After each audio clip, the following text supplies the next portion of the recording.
Assalamualaikum warahmatullahi wabarakatuh.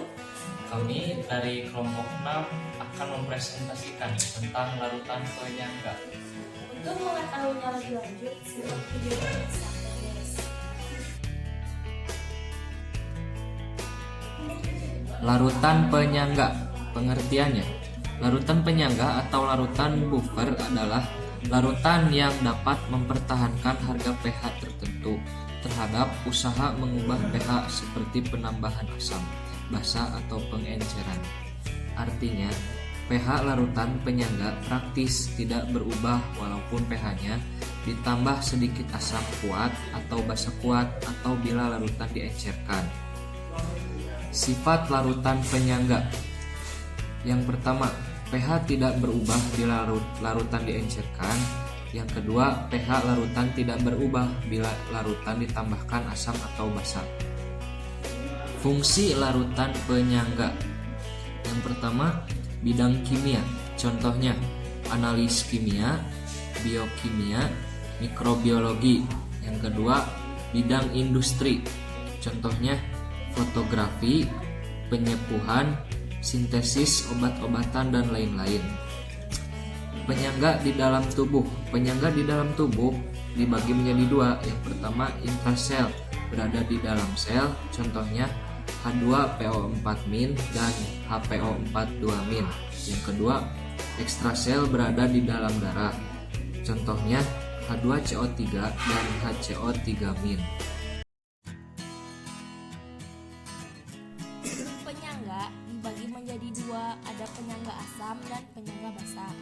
Penyangga asam terdiri dari asam lemah dan basa konjugasi. Contoh asam lemah HF dan basa konjugasinya epnin. H2CO3 basa konjugasinya HCO3- dan HNO2 basa konjugasinya NO2-. Penyangga basa terdiri dari basa lemah dan asam konjugasi. Contohnya, basa lemah AgOH, asam konjugasinya Ag+, dan MgOH2 kali, asam konjugasinya Mg2+. Di sini ada contoh soalnya. 1. HCl dan NaCl. HCl termasuk ke dalam asam kuat dan NaCl termasuk ke dalam basa konjugasi. HCl dan NaCl bukan penyangga karena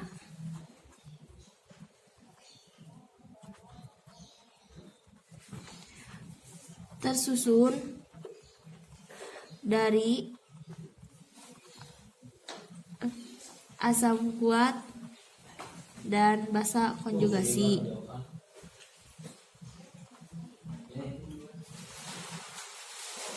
Yang kedua, AgOH dan AgBr.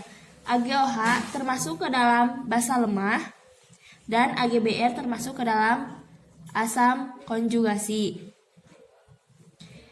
Ini disebut penyangga karena tersusun dari basa lemah dan asam konjugasi.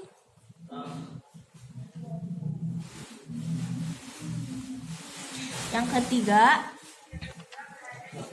ini termasuk ke dalam basa lemah dan ini bukan termasuk ke dalam asam konjugasi. Jadi ini bukan penyangga karena tidak ada asam konjugasi. Yang terakhir, HClO termasuk ke dalam asam lemah dan CaClO2 termasuk ke dalam basa konjugasi. Disebut penyangga karena tersusun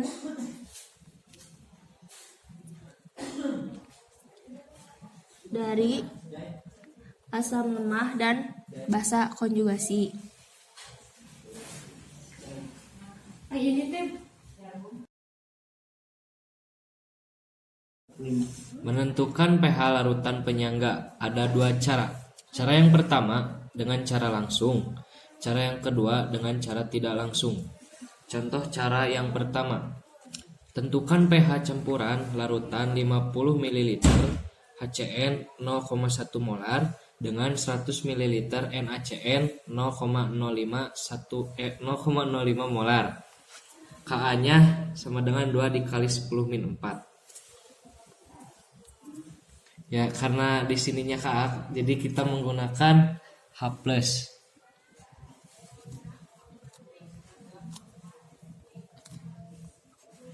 Ka dikali mol asam lemah per mol garam dikali X. Ka-nya adalah 2 dikali 10-4 dan asam lemahnya dikali 50 dikali 0,1 per mol garamnya 100 dikali 0,05 sama dengan 2 dikali 10-4 dikali 5/5. 5 dibagi 5 sama dengan 1. H plus sama dengan, jadi 2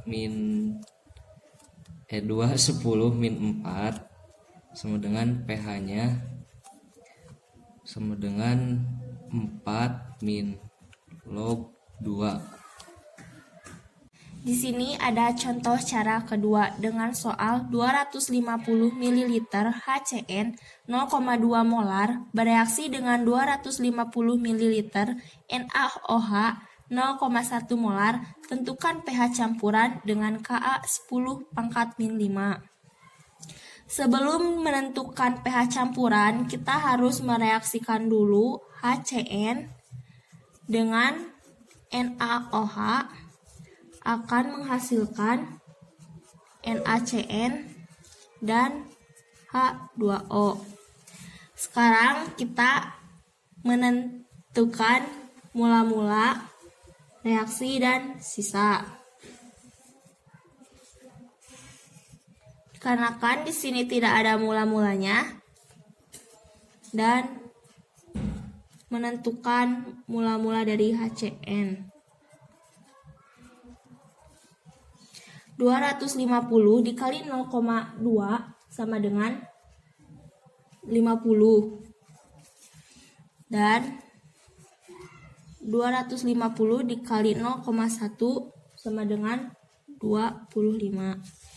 Untuk menentukan reaksi, kita harus menentukan reaksi pembatas. 50 dibagi 1 50, 25 dibagi 1 25. Di sini kita ambil yang paling kecil, itu 25.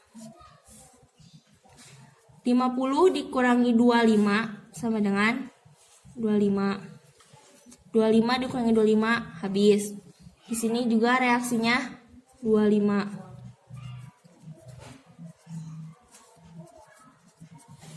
Karena yang tersisa adalah asam, ini disebut dengan penyangga asam. Dan sekarang kita menentukan pH campurannya dengan rumus H+ sama dengan Ka kali mol asam lemah per mol garam kali X, yaitu koefisien. Kita masukkan Ka 10⁻⁵, mol asam lemah diambil dari sisa, yaitu 25 per mol garam 25 dan koefisiennya 1 kali 1. 25 dibagi 25 habis dan sisa H+ sama dengan 10⁻⁵, sehingga pH-nya sama dengan 5. Sekian dari kelompok kami. Mohon maaf bila ada kesalahan. kesalahan Semoga video yang ditonton bermanfaat. bagi kalian semua yang menontonnya. Ya, segitu aja. Sekian. Wassalamualaikum warahmatullahi wabarakatuh. Dadah.